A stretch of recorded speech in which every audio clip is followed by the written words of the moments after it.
जगदीश कुमार सरकारी स्कूल में बच्चों को पढ़ाते थे। उन्हें लोगों में शिक्षा का अलग जगाने का बहुत शौक था। वे बच्चों को बहुत लगन से पढ़ाते। बच्चों को कुछ समझाने के लिए वे अलग अलग तरकीबें निकालते। काफी समय गुजर गया।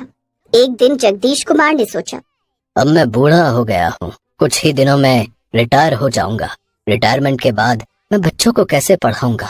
मैं चाहता हूँ कि गोविंदपुर गांव के सभी बच्चे पढ़े लिखें और गांव का नाम रोशन करें।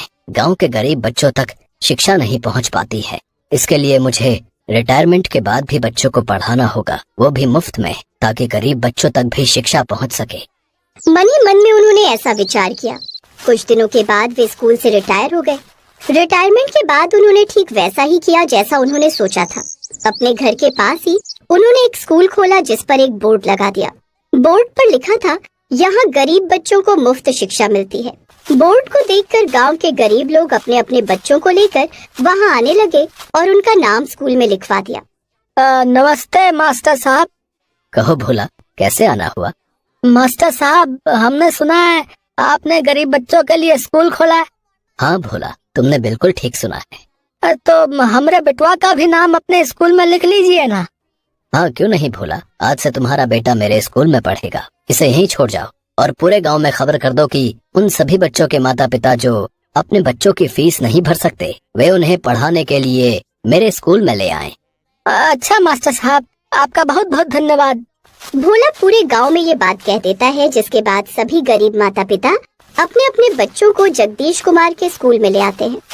इस तरह जगदीश कुमार गांव के गरीब बच्चों को मुफ्त शिक्षा देने लगते हैं। बच्चों को मास्टर साहब के पढ़ाने का तरीका बहुत पसंद आता है।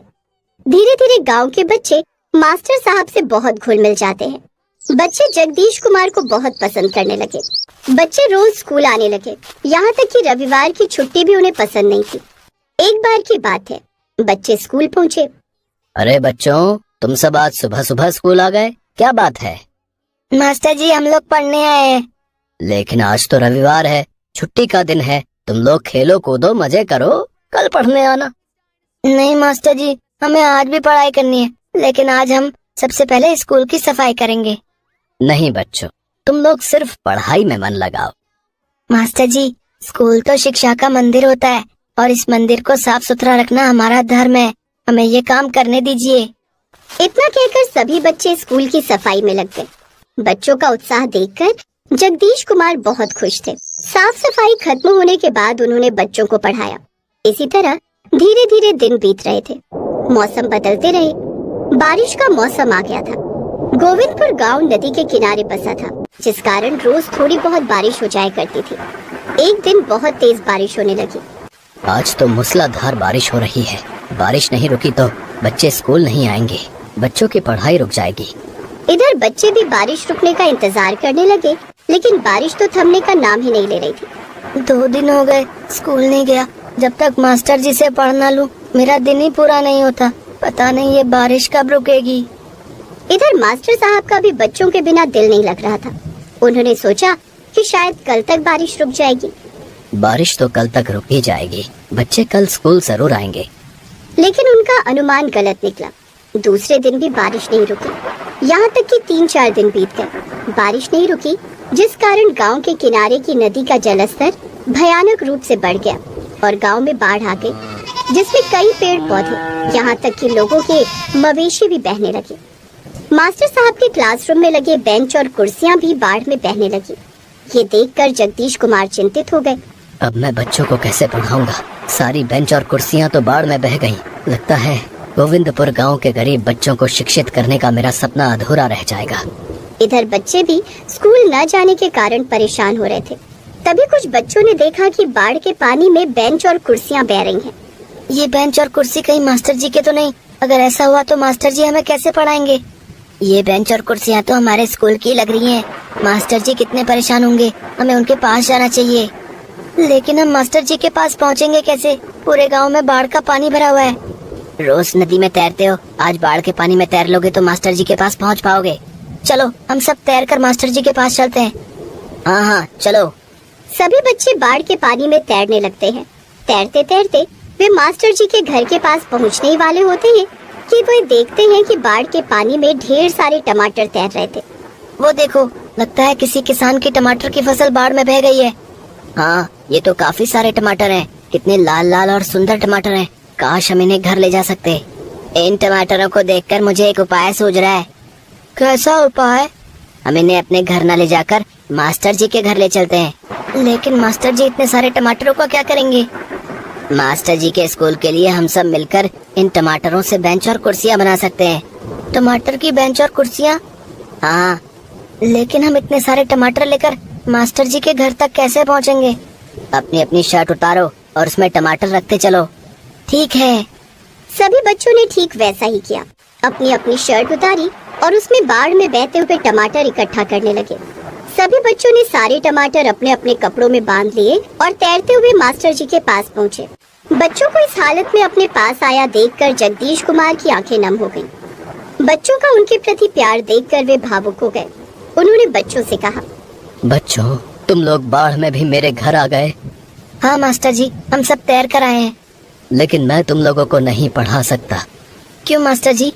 क्योंकि बाढ़ में सारी बेंच और कुर्सियाँ बह गई हैं। तो क्या हुआ मास्टर जी, हम नई बेंच और कुर्सियाँ बना देंगे। लेकिन तुम लोग नई बेंच और कुर्सियाँ कैसे बनाओगे? इस बारिश में तुम्हें लकड़ियाँ कहाँ मिलेंगी? मास्टर जी, हम नई बेंच और कुर्सियाँ टमाटर से बनाएंगे। टमाटर से बेंच और कुर्सियाँ कैसे बनेंगी? ये कैसे हो सकता है? इतने सारे टमाटर आएंगे कहाँ से? तभी सभी बच्चों ने अपने अपने कपड़ों के गट्ठर खोले और जगदीश कुमार के सामने टमाटर का ढेर लगा दिया। ये तो बहुत सारे टमाटर हैं। ये तुम लोगों को कहाँ मिले? मास्टर जी, ये टमाटर बाढ़ के पानी में बह रहे थे। हमने इन्हें अपने कपड़ों में इकट्ठा कर लिया। हम इन टमाटरों से बेंच और कुर्सी बनाएंगे जिस पर आप और हम लोग बैठकर पढ़ सकेंगे और आप हमें पढ़ा सकेंगे। लेकिन इस काम में वक्त लग सकता है। तुम लोग अपने अपने माता पिता को बता कर तो आए हो ना, नहीं तो उन्हें तुम लोगों की चिंता होगी। मास्टर जी, आप चिंता मत कीजिए। हमारे माता पिता को पता है कि अगर हम उनके पास नहीं है तो आपके पास ही होंगे और सुरक्षित होंगे। आप आराम से बैठ जाइए। जगदीश कुमार बैठ जाते हैं और सभी बच्चे काम शुरू करते हैं। वे बच्चों को काम करते हुए देखने लगे। इस काम में 2 दिन लग जाते हैं। अब बारिश भी रुक गई थी और बाढ़ का पानी भी धीरे धीरे उतरने लगा था।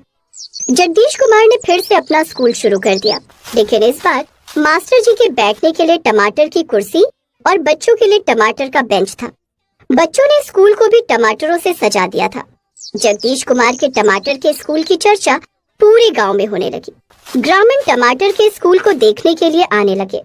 अरे वाह मास्टर साहब, आपका टमाटर का स्कूल तो बहुत ही न्यारा है। ये तो बच्चों का प्यार और पढ़ाई के प्रति उनकी लगन का नमूना है भोला, कि बच्चों ने बाढ़ में बहते टमाटरों से बेंच और कुर्सियां बना दी और बारिश में भी पढ़ने का जुगाड़ खोज निकाला। अब गांव में चाहे कितनी बारिश हो या बाढ़ आए, बच्चे टमाटर के बेंच पर बैठकर पढ़ाई करते और जगदीश कुमार टमाटर की कुर्सी पर बैठकर उन्हें पढ़ाते। इस तरह जगदीश कुमार ने गोविंदपुर गांव के बच्चों को टमाटर की कुर्सी पर बैठकर पढ़ाया और उन्हें शिक्षित किया। गोविंदपुर गांव का ये अनोखा टमाटर का क्लासरूम था, जिसमें पढ़ने वाले सभी बच्चों ने बड़े होकर गांव का नाम रोशन किया और जगदीश कुमार का सपना पूरा हो गया। तो हमें उम्मीद है कि आपको हमारी ये कहानी पसंद आई होगी। कृपया हमारे चैनल को सब्सक्राइब करें और सभी अपडेट्स के लिए बेल आइकन जरूर दबाएं। और हाँ, वीडियो लाइक और शेयर करना मत भूलिएगा। Bye bye.